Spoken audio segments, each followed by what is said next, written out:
طيب. الحمد لله نحمده ونستعينه ونؤمن به ونتوكل عليه ونعوذ بالله من شرور أنفسنا ومن سيئات أعمالنا من يهده الله فلا مضل له ومن يضلله فلا هادي له ونشهد أن لا إله إلا الله ونشهد أن محمدا عبده ورسوله صلى الله تعالى عليه وعلى آله وصحبه وسلم تسليما كثيرا أما بعد فأعوذ بالله من الشيطان الرجيم بسم الله الرحمن الرحيم وما محمد إلا رسول قد خلت من قبله الرسل أفإن مات أو قتل انقلبتم على أعقابكم ومن ينقلب على عقبيه فلن يضر الله شيئا وسيجزي الله الشاكرين وما كان لنفس أن تموت إلا بإذن الله كتابا مؤجلا ومن يرد ثواب الدنيا نؤته منها ومن يرد ثواب الآخرة نؤته منها وسنجزي الشاكرين صدق اللہ العظیم. عبد الرحمن یہاں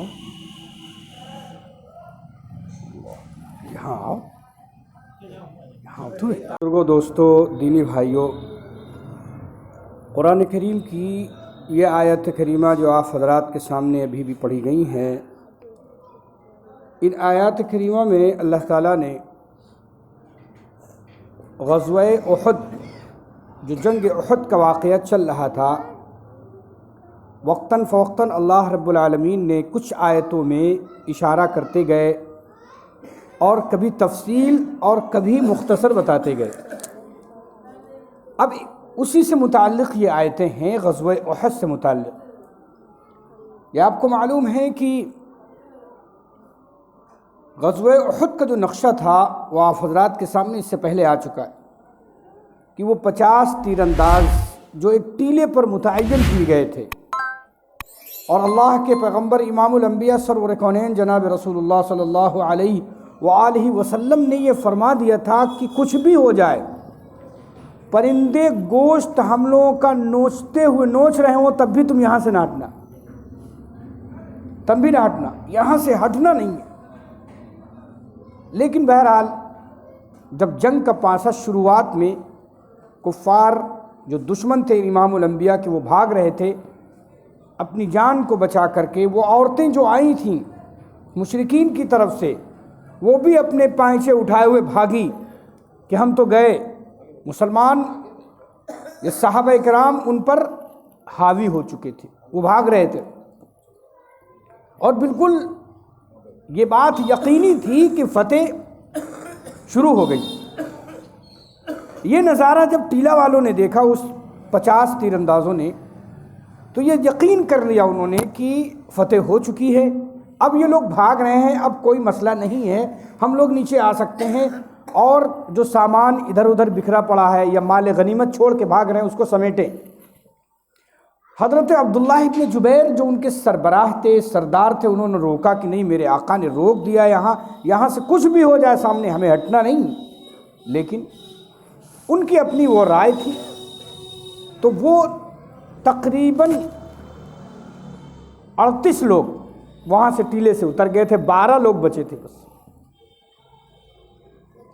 جب 12 بچے تھے تو حضرت خالد ابن ولید رضی اللہ عنہ بھی ایمان نہیں لائے تھے. انہوں نے پیچھے سے دیکھا کہ قلعہ خالی ہے، چلو پیچھے سے گھوم گھما کے آئے، اور سب سے پہلے چونکہ 12 آدمی اور وہ 250، حضرت خالد ابن ولید رضی اللہ عنہ 250 کا لشکر لے کے ٹہل رہے تھے. اب 250 کے مقابلے میں 12 آدمی کی کوئی حیثیت نہیں، تیر انداز تھے، لیکن بہرحال شہید ہو گئے سب. اور ادھر سے مشرکین، اور سامنے سے جب دیکھا کہ پیچھے سے خالد ابن ولید آ گئے، تو جو مشرکین بھاگ رہے تھے کافرین، انہوں بھی کچھ جان میں جان آئی، انہوں نے پھر ادھر سے پلٹوار کر دیا. تو بیچ میں مسلمان پس گئے. اس میں بہت سے صحابہ کرام شہید ہوئے، بہت سے زخمی ہوئے. اللہ کے پیغمبر جناب رسول رسول اللہ صلی اللہ علیہ وآلہ وسلم کو عبداللہ ابن قمیہ بعض لوگوں نے کہا ہے یا قمیہ، اس نے اتنی زور سے پتھر مارا کہ رسول اکرم صلی اللہ علیہ وسلم کا چہرہ، آپ کا چہرہ مبارک پر زخم آیا، خود آپ پہنے ہوئے تھے ٹوپی، اس کی کڑیاں آپ کے گال میں گھس گئیں اور آپ کا دندان مبارک شہید ہو گیا، آپ گر گئے آپ۔ تو جب گر گئے تو ان کفار و مشرکین یہ ڈھونڈ ہی رہے تھے، منافقین بھی ڈھونڈ رہے تھے کہ کوئی ایسا سوسا ملے۔ انہوں نے جب گرتے ہوئے دیکھا تو سمجھ گئے کہ یہ محمد صلی اللہ علیہ وسلم کو ہم نے مار دیا، قتل کر دیا، لہذا پورے میدان میں انہوں نے افواہ پھیلا دی کہ محمد صلی اللہ علیہ وسلم محمد مر چکے ہیں۔ اب ظاہر ہے کہ صحابہ کرام کی جان، اپنی جان سے زیادہ حضور اکرم سرور کونین جناب رسول اللہ صلی اللہ علیہ وسلم سے پیار و محبت کرتے تھے، اپنی اولاد، اپنا مال، اپنی جان، اپنی بیوی بچے سب کو قربان کیے ہوئے تھے امام الانبیاء پر، یعنی کچھ سمجھتے ہی نہیں تھے اپنی تمام چیزوں کو امام الانبیاء کے مقابلے میں۔ اتنا پیار، اتنی محبت کرتے تھے صحابہ، اپنی جان نچھاور کر رہے تھے۔ رگو ریشے میں امام الانبیاء کی محبت، عشق رسول اصلی جو تھا وہ صحابہ کو تھا اللہ کے پیغمبر سے، لہذا انہی کے لیے سب کچھ کیا کرتے تھے، امام الانبیاء ہی کی جان پر اپنی سب کچھ قربان کرتے تھے۔ جب یہ بات افواہیں اڑیں کہ سرور کونین چلے گئے ہیں تو اب جو صحابہ محبوب عشاق صحابہ تھے ان کا دل کھٹا ہوا، بالکل پسمردہ ہو گئے کہ اب جس ذات کے لیے ہم لڑ رہے تھے اور سب کچھ تھا وہ ہے ہی نہیں، تو اب ہمیں کیا۔ تو اس میں کئی طبقے، ان مسلمانوں میں وہیں پر کئی طبقے ہو گئے۔ کچھ لوگ تو جو نئے نئے مسلمان ہوئے تھے وہ کہنے لگے اب جب جس کے لیے ہم مر جر رہے تھے، جس پر ایمان لائے وہی ہستی نہیں، تو اب ہمیں ایمان میں ضرورت کیا ہے، چلو جس مذہب میں پہلے تھے اسی میں چلے جائیں کیونکہ ہم مخالفت کر کے آئے اپنے رشتہ داروں سے۔ کچھ لوگوں کا خیال یہ ہوا کہ جب چلو اس واپس چلیں، اب کوئی فائدہ ہی نہیں، اس لیے کہ وہ ہستی ہی نہیں۔ کچھ منافقین پہلے ہی سے ڈھونڈ رہے تھے راستہ، ان کا بھی راستہ صاف تھا، اور اسی طرح جو بڑے صحابہ تھے وہ مایوس ہو گئے تھے۔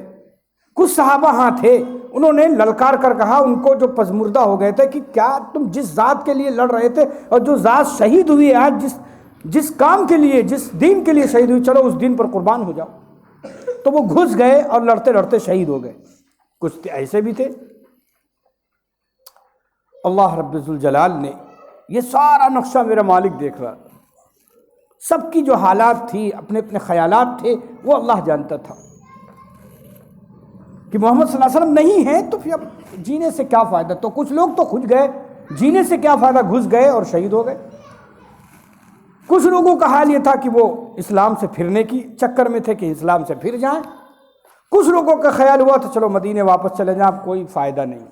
تو اس طرح کی جماعتیں بن چکی تھیں، ٹکڑیاں بن چکی تھیں احد کے میدان میں۔ اچانک امام الانبیاء سرور کونین جناب رسول اللہ صلی اللہ علیہ وسلم نے کو ہوش آیا، آپ گر پڑے تھے، ہوش آیا۔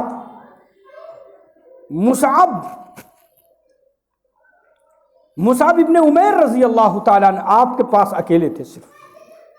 حضور نے فرمایا مصعب، وہ لڑتے لڑتے شہید ہو گئے، وہ بھی حضور کو بچاتے ستاتے شہید ہو گئے مصعب ابن عمیر۔ لیکن اچانک میرے آقا رسول پاک صلی اللہ علیہ وسلم کے ہوش آیا اور آپ نے تیز آواز سے آواز دی، اے صحابہ، اے میرے شہیدوں، کہاں ہو؟ میں زندہ ہوں، میں محمد رسول اللہ ہوں۔ یہ آواز سننی تھی، لہذا صحابہ تو پہچانتے تھے حضور کی آواز، یہ آواز سننی تھی۔ تو جو صحابہ، بڑے بڑے صحابہ تھے، ادھر جہاں بھی تھے، جو واپس ہو رہے تھے، جہاں جہاں بھی آواز گئی فوراً سمٹ کے رسول پاک صلی اللہ علیہ وسلم کے پاس آ گئے، آواز کے پاس آ گئے تو دیکھا میرے آقا کھڑے ہوئے ہیں۔ حضرت طلحہ، زبیر، ابو بکر صدیق، حضرت علی سب پاس آ گئے اور گھیر لیا آپ کو، دشمن کا مقابلہ کیا۔ حضرت طلحہ تو اس طرح مقابلہ کر رہے تھے کہ لڑ رہے تھے، اور ان کا ہاتھ زخمی، اتنا زخمی تھا کہ پتہ نہیں تھا ہاتھ ہے کہ نہیں، اتنی تیر لگے تھے اس میں۔ حضرت علی رضی اللہ عنہ کو تو صرف کہتے 70 سے زیادہ زخم تھے ان کے، بچاتے بچاتے حضور کو۔ لہذا جب آپ کی آواز سنی تو صحابہ میں دم آیا، لیکن کچھ تو بہک چکے ہی تھے۔ کچھ تو ادھر ادھر خیالات بدل چکے تھے، لیکن جو پکے صحابہ تھے وہ فوراً آپ کے آس پاس جا کے گرد جمع ہو گئے اور آپ کو بچایا۔ اللہ رب العالمین نے قرآن کریم، قرآن مقدس کی یہ آیتیں بھیجیں۔ کیا بھیجیں آیتیں؟ وما محمد الا رسول، محمد صلی اللہ علیہ وسلم رسول ہی تو ہیں، خدا تو نہیں ہے کہ جس کو موت نہ آئے۔ دیکھو یہ ان کو مانجھا جا رہا ہے، ان کے خیالات اور جو ان کا مزاج ہو گیا تھا حضور کے بارے میں، اور جو ان کا خیال ہو چلا تھا، اس خیال کو اللہ بدل رہا ہے۔ وما محمد الا رسول، محمد صلی اللہ علیہ وسلم ایک رسول ہی تو ہیں، قد خلت من قبلہ الرسل، ان سے پہلے بہت سے رسول گزر چکے، موت ان کو آ گئی، کوئی شہید ہو گیا، اس سے پہلے بہت سے رسول، قد خلت من قبلہ الرسل، ان سے پہلے بہت سے رسول دنیا سے جا چکے۔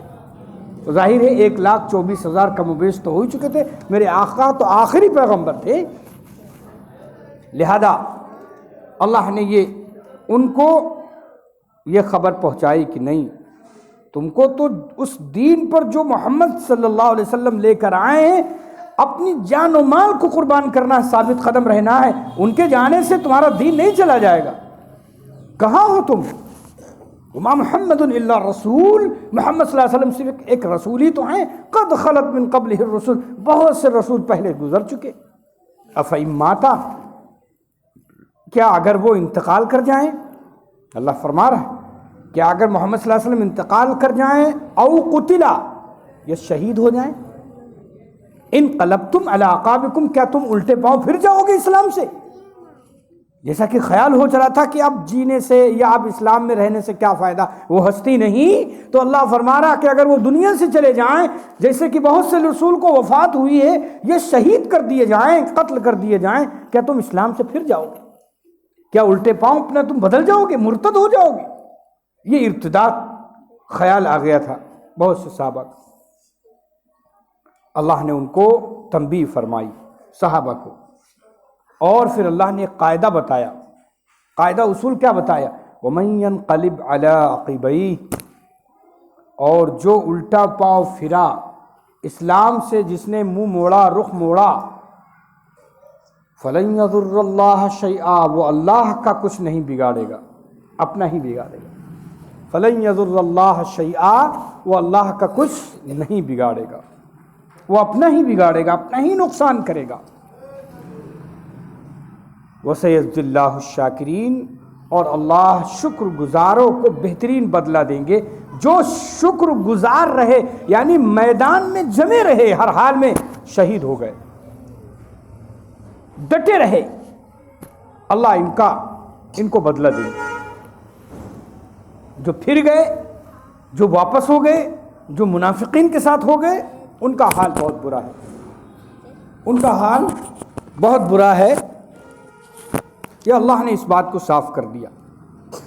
اس کے بعد اللہ نے فرمایا وما، اور جہاں تک تم کو معاملہ موت کا ہے کہ اگر لڑیں گے، یہاں رہیں گے تو تم مر جائیں گے، تو موت کا جو وقت ہے تو وہ تو آنی ہی ہے، جہاں وقت ہے۔ وما کان لنفس، اللہ نے فرمایا ہاں کسی نفس کے لیے یہ نہیں ہے کہ وہ مر جائے الا باذن اللہ، جب تک اللہ کا حکم نہ ہو۔ یہ تمہیں کون مار سکتا ہے؟ تم کیوں اتنا ڈر رہے ہو؟ اللہ کا حکم جب تک نہیں ہوگا کسی کو موت نہیں آئے گی، اور اگر محمد صلی اللہ علیہ وسلم کو اللہ کا حکم ہو چکا ہے تو وہ تو چلے گئے ہیں، لیکن تم کیوں بھاگ رہے ہو پیچھے، تم کیوں ہٹ رہے ہو؟ اللہ نے فرمایا کتاب معجلہ، موت کا وقت لکھا ہوا ہے، اس کی ایک متعین، اس کا ایک وقت لکھا ہوا ہے، معجلہ۔ ومن یرید ثواب الدنیا، اور جو دنیا کا ثواب۔ اب ایک بات، اب یہ اشارہ پھر دوسری طرف اللہ نے فرمایا کہ تم لوگ مال غنیمت لوٹنے کی وجہ سے کہ لاؤ جلدی سے اور مال سمیٹو، تمہارا جو خیال ذرا سے آیا تھا، ٹیلے سے اتر آئے تھے صرف اس کے لیے، ارے تم رہتے وہاں، تم نہ اترتے، مال تو ملنا تھا جو کچھ ملتا۔ محمد صلی اللہ علیہ وسلم کی نے جس کام پر تمہیں لگایا تھا اس کام سے ہٹ گئے۔ یاد رکھو اللہ تعالیٰ نے جو کام دیا ہے ایک مومن کو، مومن کو کیا کام دیا؟ وہ نماز پڑھے، روزہ رکھے، زکوٰۃ دے، حج کرے، قرآن پڑھے۔ اگر اس سے وہ ہٹ گیا تو بہت حالات برے ہیں اس کے لیے۔ دیکھ لو، آپ تجربہ کر لو کہ جو دین سے ہٹے ہوئے ہیں ان کے آل اولاد، ان کی نسلیں کیا ہیں، تباہ ہیں۔ ان کا ٹھکانہ نہیں کہ وہ اسلام پر مر رہے ہیں یا اسلام کے علاوہ مر رہے ہیں۔ اور جو دین سے جڑے ہوئے ہیں ان کا اللہ نے ان کا حامی و ناصر و مددگار ہے۔ تو اللہ نے فرمایا کہ موت، اللہ کسی کو لمبی زندگی عطا کر دے، کسی کو مختصر، یہ تو اس کے بس میں، کسی کے بس میں نہیں کہ کسی کو مار دے۔ ایک واقعہ آتا ہے، ایک جناتوں کی بات بہت آتی ہے رسول پاک صلی اللہ علیہ وآلہ وسلم کے زمانے میں۔ نہیں مان رہے ہو؟ رسول پاک صلی اللہ علیہ وسلم کے زمانے میں ایک گروہ جنات کا ایمان لایا تھا اور ان کی عمریں بڑی لمبی ہوتی۔ ایک واقعہ آتا ہے، حضرت انس بن مالک رضی اللہ عنہ کہتے ہیں کہ ہم لوگ رسول پاک صلی اللہ علیہ وآلہ وسلم کے ساتھ چل رہے تھے۔ دیکھو عمر کی بات ہے کہ اللہ موت جب چاہتا ہے دے دیتا ہے، جب چاہتا ہے کسی کو بچا لے، لمبی عمر عطا کر دے۔ تو دیکھا کہ چل رہے تھے، اچانک ایک وادی میں، ایک جنگل میں ایک بوڑھا شخص اپنے عصا لیے نظر آیا۔ دور سے سلام دعا ہوئی۔ حضور اکرم سرور کونین جناب رسول اللہ صلی اللہ علیہ وسلم نے حضرت انس سے فرمایا، جو اس صحابہ تھے، آپ نے حضور نے فرمایا مجھے لگتا ہے یہ انسان نہیں جنات ہے۔ اور اتنی دیر میں وہ قریب آ گیا تو اس نے خود کہا کہ ہاں اے اللہ کے پیغمبر، میں جنات ہوں، میں جنات ہوں۔ اور بوڑھا تھا، وہ بال سفید، بھویں لٹکی ہوئی اور عصا لیے۔ تو حضور اکرم سرور کونین نے فرمایا کہ وہ رونے لگا اور کہا آپ کا دیدار نصیب ہوا میرے آقا، میں خوش نصیب ہوں، جنات کہہ رہا ہے۔ تو کہا کہ تمہاری عمر کیا ہوگی؟ کہا میں نے وہ زمانہ دیکھا ہے، عمر نہ پوچھئے، میں نے وہ زمانہ دیکھا ہے کہ جب قابیل حابیل کو قتل کر رہا تھا، میں وہاں موجود تھا، یعنی آدم علیہ السلام پورے گاڈ پر 10-20 ہزار سال، پتہ نہیں کتنے ہزار سال ہو گئے، لیکن کہہ رہے تھے میں شریر تھا اس وقت، ایمان والا نہیں تھا، اور میں بڑا خوش ہو رہا تھا، لوگوں کو بہکا رہا تھا، اور ان کے اندر وسوسہ، جیسے شیطان کا کام ہوتا ہے، ابلیس۔ اس کا نام اصل میں جب حضور نے اس کا نام پوچھا تو اس نے کہا فلاں ابن فلاں ابن ابلیس، یعنی 2 واسطوں میں وہ ابلیس کا پوتا نکلا، ابلیس کے اولادیں ہیں۔ تو اس نے کہا فلاں ابن ابلیس۔ تو حضور نے فرمایا کہ تم ابلیس کی اولاد ہو، اس کا مطلب تمہاری عمر بھی بہت زیادہ ہوگی، کیونکہ تمہارے 2 پشتوں میں تم ابلیس سے مل جاتے ہو۔ تو کہا میری عمر بہت تھی، اور میں نے وہ زمانہ دیکھا ہے کہ قابیل جب حابیل کو مار رہا تھا، قتل کیا، تو میں بڑا خوش تھا، لوگوں کو بہکا رہا تھا، لیکن پھر اللہ نے مجھے ہدایت عطا فرمائی اور میں نوح علیہ السلام پر ایمان لے آیا۔ اور نوح علیہ السلام کے قوم میں جب طوفان آیا، 950 سال تو نوح علیہ السلام نے تبلیغ کی، یہ تھا ساتھ میں تھے۔ اس کے بعد کہنے لگے کہ بس نوح علیہ السلام کی کشتی جب جو ہے چلی ہے اور طوفان تھا، تو میں کشتی میں سوار تھا نوح علیہ السلام کے ساتھ۔ اس کے بعد نوح علیہ السلام کا انتقال ہو گیا، ان کی اولادیں پھیلی، تو میں ابراہیم علیہ السلام کے ساتھ ملاقات ہوئی میری، میں ان پر ایمان لایا۔ ابراہیم کے بعد اسماعیل، اسحاق، یعقوب، موسیٰ علیہ السلام پر ایمان لایا، میں داؤد و سلیمان پر ایمان لایا، اور میں عیسیٰ علیہ السلام پر بھی ایمان لایا۔ بولو اللہ اکبر، کتنی لمبی عمر اس نے پائی تھی۔ تو کہا اے پیغمبر، اب آخری پیغمبر کا انتظار تھا۔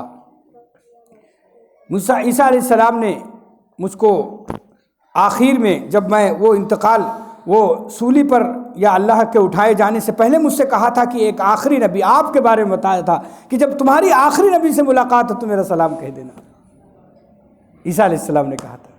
تو اے پیغمبر، عیسیٰ علیہ السلام کا آپ سلام قبول کر لیے۔ تو حضور نے کہا وعلیکم السلام، تم پر بھی سلامتی ہو اور عیسیٰ علیہ السلام پہ بھی سلام نے جواب دیا۔ تو کہا تم نے عیسیٰ علیہ السلام سے اور اتنے نبیوں سے ملاقات کی، کہاں بس آخری پیغمبر آپ پر ایمان لے آؤ، یہی میری خوش نصیبی ہے، سب سے آپ پر ایمان لے آؤ۔ وہ حضور اکرم سرور کونین پر ایمان لایا، وہی جنات۔ تو میرے دوستوں سے اتنی لمبی عمر پا کر اللہ کے پیغمبر سے ملاقات ہوتی، آدم علیہ السلام سے لے کر اب اتنی لمبی عمر اللہ نے دی، تو موت نہیں ان کو، پھر آخر میں موت آئی، تو میرے دوستو عزیزو یہ اللہ کا نظام ہے، موت کسی کے دینے سے موت نہیں آئے گی جب تک کہ اللہ کا حکم نہ ہو۔ تو فرمایا کتاب معجلہ، یہ موت لکھی ہوئی ہے، وقت لکھا ہوا ہے۔ وَمَن يُرِدْ ثَوَابَ الدُّنْيَا، اور جو دنیا کا نفع چاہے، جیسے تم لوگوں نے دنیا کا نفع چاہا کہ چلو سمیٹ لیں دولت، تو نُؤْتِهِ مِنْهَا، ہم اس کو دنیا میں کچھ دے دیتے ہیں، لیکن آخرت میں نہیں اس کا کوئی حصہ۔ وَمَن يُرِدْ ثَوَابَ الْآخِرَةِ، اور جو آخرت کا حصہ چاہے ہمیشہ، تو ہم اس کو آخرت کا حصہ دیتے ہیں، اس کو دنیا میں بھی دیتے ہیں، آخرت میں بھی دیں گے، لیکن صرف جو دنیا کا چاہے ہم اس کو دنیا ہی دیتے، بس آخرت میں نہیں۔ اس لیے ایک مسئلہ ہے وَسَنَجْزِي الشَّاكِرِينَ، اور ہم شکر گزاروں کو بہترین بدلہ عطا کریں۔ بھیا یہ مان نہیں رہے لڑکے، تو کیا عرض کر رہا تھا کہ آخرت کا بدلہ دنیا میں بھی بدلہ۔ کہتے ہیں ایک سوال آیا حضور پاک صلی اللہ علیہ وآلہ وسلم کے پاس صحابہ کا، کہ جو غیر مسلم ہوتے وہ بہت اچھے عمل کرتے ہیں، یہودی نصرانی، حضور سے کہا صحابہ نے کہ بہت اچھے عمل کرتے ہیں، ایسے عمل کرتے ہیں کہ وہ ہم نہیں کر سکتے، اتنا پیسہ غریبوں مسکینوں خوب کھلاتے پلاتے ہیں، عمل نہیں کرتے، ہم نہیں کر سکتے، تو ان کو کیا آخرت میں ملے گا کچھ اس کا صلہ؟ تو حضور اکرم سرور کونین جناب رسول اللہ صلی اللہ علیہ وسلم نے فرمایا کہ ہاں صلہ تو ملے گا بدلہ، لیکن آخرت میں نہیں، دنیا میں۔ دنیا میں ان کو صلہ، تو دنیا کا صلہ کیا ہے؟ ان کا مال بڑھے گا، یہ ترقی کریں گے، یہ دنیا کا صلہ ہے ان کی نیکیوں کا، پن کا، پاپ اور پن کا صلہ کہتے ہیں مل جاتا ہے دنیا میں۔ تو پن جو کرتا ہے اس کو صلہ دنیا میں اللہ دیتا ہے، غیر مسلم ہی کیوں نہ ہو، اللہ کو یہ پسند ہے۔ تو اللہ رب العالمین اس لیے کہا کہ نیکی کر دریا میں ڈال، نیکی کر دریا میں ڈال، مچھلی کو کھانا کھلاؤ، یہ نیکی کر دریا میں ڈال ہے۔ تو اللہ کی مخلوق، اس لیے اللہ نے فرمایا الخلق عیال اللہ، مخلوق میرا عیال، میرا خاندان ہے۔ تو پتہ چلا کہ جتنی زمین پر مخلوق، چرند پرند درند انسان جنات، سب اللہ کی مخلوق ہیں، ان کے ساتھ جو یہ اللہ کے کیا ہیں؟ گھر والے ہیں، اور گھر والوں کو کوئی ستائے گا تو پھر اللہ ناراض ہوگا، گھر والوں کے ساتھ مدد کرے گا تو وہ خوش ہوگا، تو اس کے جب گھر والے ہیں، اسی لیے اللہ تعالیٰ محبوب رکھتے ہیں اس شخص کو جو اس کی مخلوق کے ساتھ پیار کرتا ہے، محبت کرتا ہے، ان سے نفرت نہیں کرتا۔ اور حتیٰ کہ جانور سے بھی پیار کرنا، اور اس سے حضرت بایزید بسطامی رحمۃ اللہ علیہ، بایزید بسطامی بڑے بزرگ ہیں، اتنی بڑی شخصیت تھی کہ بس اللہ کا جیسے قطب ابدال کی شخصیت تھی۔ بایزید بسطامی کون تھے؟ بایزید بسطامی، یاد کرو، جب باتیں کرو گے تو یاد کیا کرو گے؟ بایزید بسطامی رحمۃ اللہ علیہ اتنی بڑی شخصیت تھی کہ کچھ پوچھو مت، ہم کیا ان کی نیکیاں گنائیں۔ انہوں نے سوچا کہ ان کا انتقال ہو گیا، انتقال ہونے کے بعد کسی مرید نے خواب میں دیکھا حضرت کیا ہوا اللہ کے یہاں، تو کہنے لگے کہ میں نے سوچا کہ میں اللہ اگر پوچھے گا مجھ سے بایزید کیا لائے ہو، تو میں کہہ دوں گا، بہت سوچ سمجھ کے بتایا کہ میں کہہ دوں گا مسلمان ہوں اور توحید لایا ہوں۔ توحید کہتے ہیں ہر حامی اللہ کو ایک ماننا، کبھی اس سے دل و دماغ کو نہ ہٹنا، اس کو توحید کہتے ہیں۔ تو وہ اللہ ایک ہے، بس اکیلا ہے، وہی سب کچھ کرنے والا ہے۔ تو جب اللہ کے یہاں پیش ہوا تو اللہ نے فرمایا کہ بایزید کیا لائے ہو؟ ہاں بایزید کیا لا؟ تو کہا اللہ میاں بس کچھ نہیں، اعمال تو میں نہیں گنا سکتا، ٹوٹے پھوٹے اعمال، لیکن ہاں مسلمان ہوں اور توحید لایا ہوں، اسی پر زندہ رہا، اسی پر موت آئی۔ تو اللہ نے فرمایا بایزید تمہاری توحید تو ناقص ہے، ادھوری ہے۔ تو کیسے؟ تو کہا ایک دن تمہارے پیٹ میں درد ہوا تھا رات میں، اور تم نے دودھ پیا تو تمہارے دل میں بار بار خیال آ رہا تھا اوف وہ دودھ پی لیا پیٹ میں درد ہو گیا۔ تو توحید کہاں ہے؟ درد دینے والا بھی میں تھا اور مرض اور شفا دینے والا بھی میں تھا، تمہارا دودھ کی طرف کیوں خیال آیا؟ یہ توحید تمہاری ختم، ناقص، لے جاؤ واپس۔ بھائی جس چیز میں نقص ہو جائے وہ کیا ہوتی ہے؟ کم ہو جاتی ہے اس کی حیثیت۔ اسکریچ آ جائے فریج میں، کمپنی کی کہتے کم ہوگی، ختم اس کا دام، ریٹ۔ ہاں، تو جس چیز میں نقص آ جائے وہ کم کی بکتی ہے، یہ دنیا کا نظام ہے۔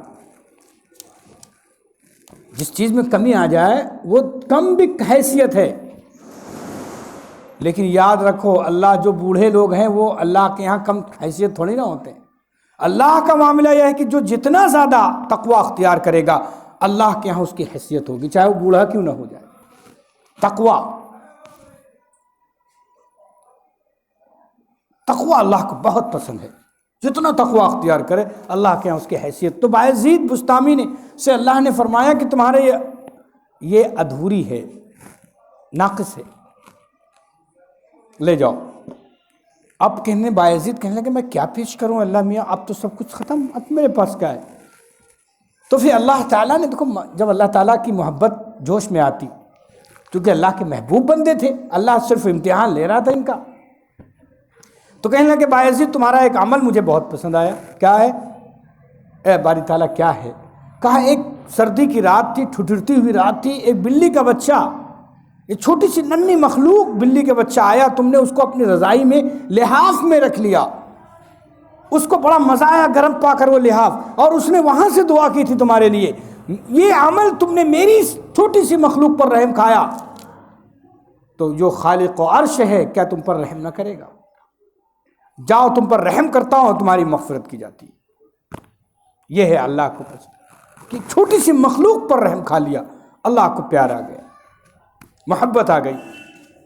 اور وہ بلی کا بچہ تھا، وہ مخلوق تھی، اسی لیے کہا الخلق عیال اللہ، یہ ساری عیال جو ہے مخلوق اللہ کا خاندان اور اللہ کا کنبہ ہے، اللہ کے گھر والے ہیں، لہذا ان کو نہ ستاؤ، ان کے ستاؤ گے تو پھر اسی لیے اللہ کے ولیوں کے بارے میں آیا ہے کہ ان کو کچھ نہ کہا کرو۔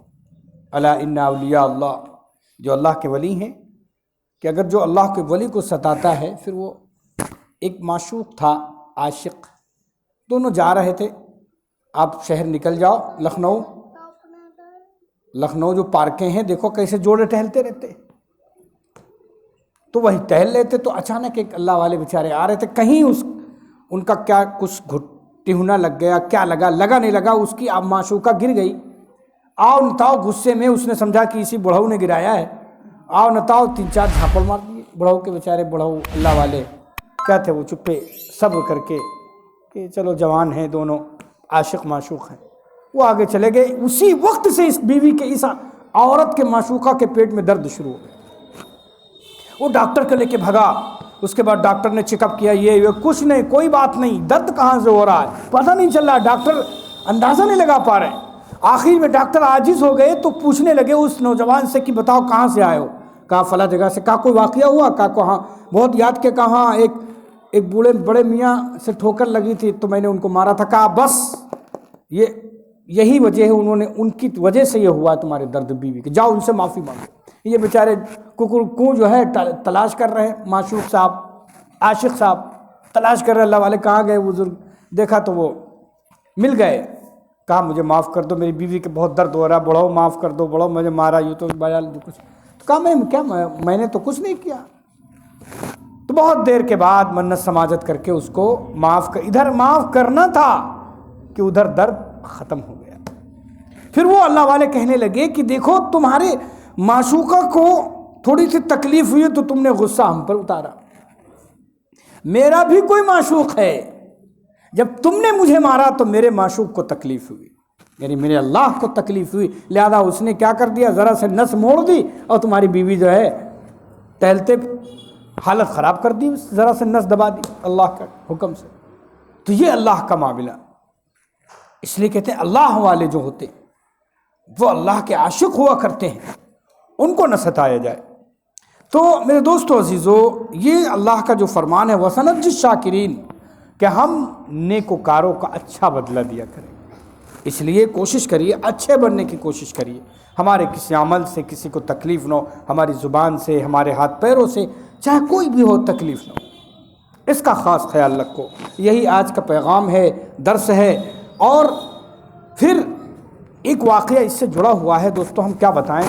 حضور اکرم سرور کونین کی وفات ہوتی، اور حضور کی وفات کے بعد آپ کا جسم حضور کا وہیں رکھا ہوا.